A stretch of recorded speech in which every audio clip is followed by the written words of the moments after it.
Hello and welcome back sa panonood ng video ng Bokans DIY. So, sa video na to ay mag-unbox tayo nitong nabili kong hagdanan. At tapos na magpi-feedback tayo kung maganda ba yung aking nabili. At kung sakasakali gusto niyo bumili, ilagay ko rin sa description kung saan ko ito nabili. Pero tandaan po natin, hindi po ako nagbebenta at hindi rin ako kumikita sa pagre-review nito.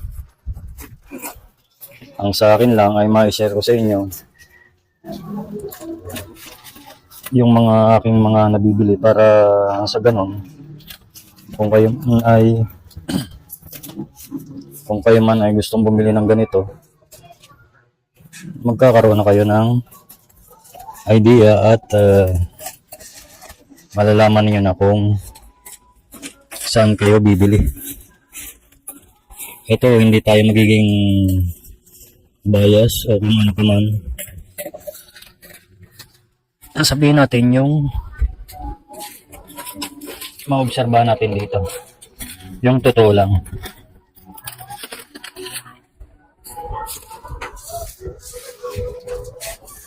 Maaari yung iba dyan eh mag-ano na, ba't di ka nalang mag-DIY?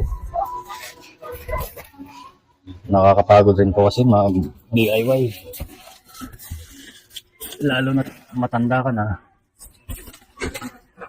Medyo ingat-ingat na po tayo, lalo na sa pag-welding. So, as you can see, intact. Hindi kagaya nung actually pang ano na to eh.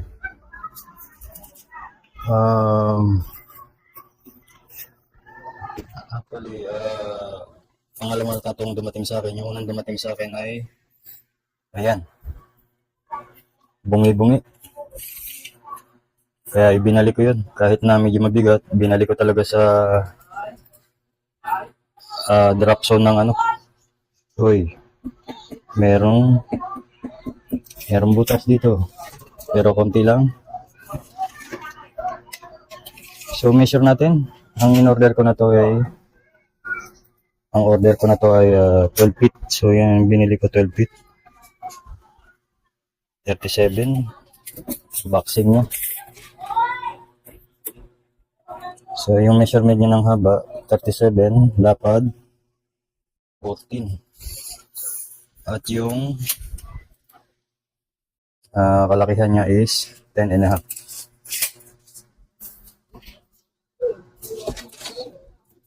So, ito ay maganda yung packaging. Teka lang. Maganda yung kanyang packaging. Naka-bubble wrap. At nung dineliver ito sa akin ng delivery boy, maingat siya. Maingat niya na binubuhat ito. Nakita ko. So, dito ko natitirahin.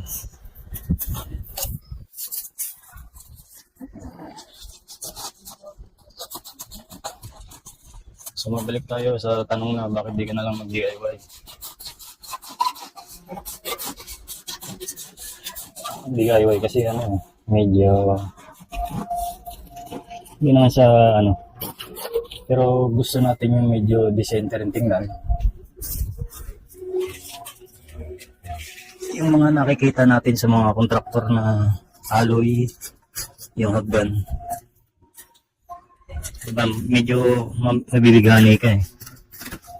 So, okay. Nagkalayuan yung video natin. Okay, so alright. So, ito na.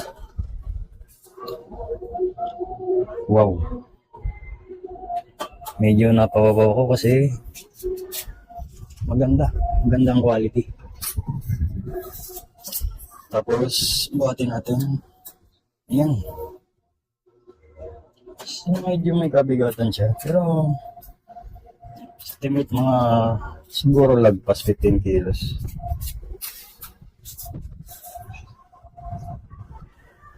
So, ayan siya. At may siktay. Talagang secured, ano?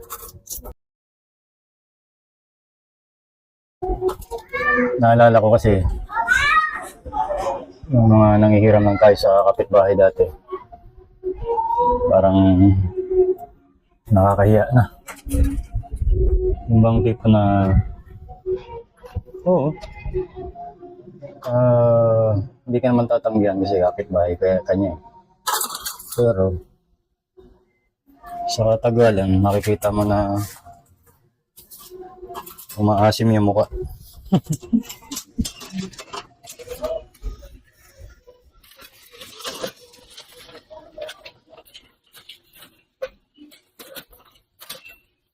Ayan. Ito yung kanyang yan. Golden Dragon. Yan yata yung kanyang brand name.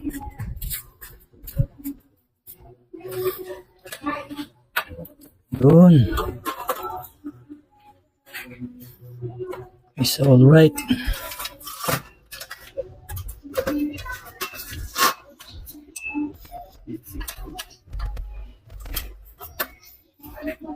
Yun. Okay, kinuha ko muna sa tripod, ano, para makita nyo ng masinsinan. So ito yung pinaka the best na nakita ko. Mayroon siyang parang quick release kung tawagin. Yan. Maganda. Smooth. Balik pa rin natin. Yan. Ito yung sinasabi ko. Quick release. Meron kang makikita niya na medyo mas mura-mura rito pero walang ganito. Mamano-manuhin mo to. Masakit yan sa kamay kung sakali. Kaya pinaka-the best yung merong ganito.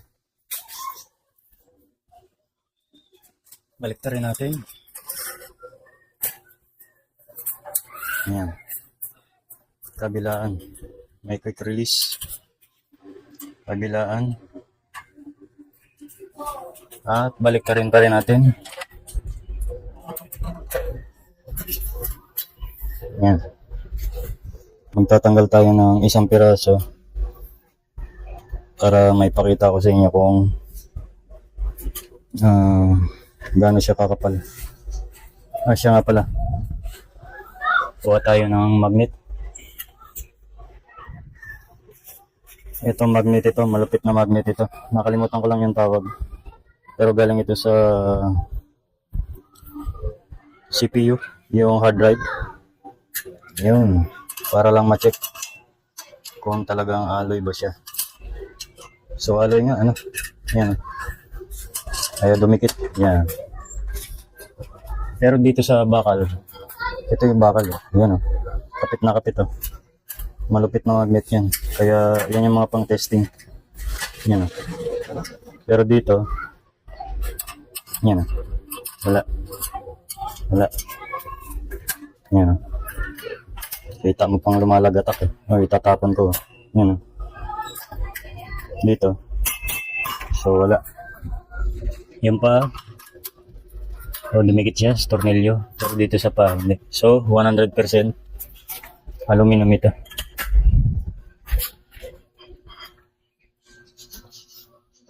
Isa sa ipapakita ko rin sa inyo yung gauge. Kung gaano kakapal ito. Okay, so natanggal ko na, ano. Ito. Nakalagay yan dyan.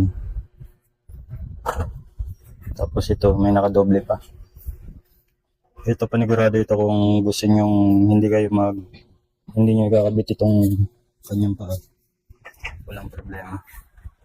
Ganyan lang siya. Pero okay, kakabit ko yung paa niyan. So ito, meron akong caliper. Focus, ah.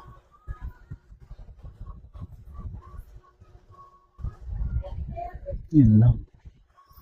So, susukatin natin.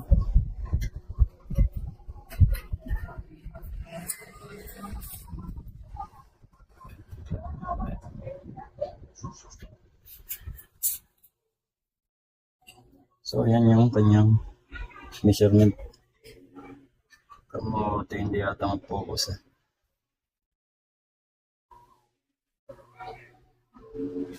So, ang reading ko rito is almost 2 mm ang kapal. Basta halos ano, no? Halos 2 mm yung ano, siguro tama yung gauge nila na nakalagay is 1.65 yung kapal. So, kaya pala medyo may kabigatan. Yun, no? Solid to guys. Ang bili ko rito ay halos 2.6 mahigit. 12 mm. 12 feet. I-plus ko na lang kung magkano yung bili ko. Kung gusto nyo nito, ilalagay ko na lang sa description. Makapal ang pagkakaloy guys. So, recommended ko ito guys. Hindi masasayang ang pera nyo. Okay, so hanggang doon lang. Maraming salamat. At kung nagustuhan ng video, please like and subscribe.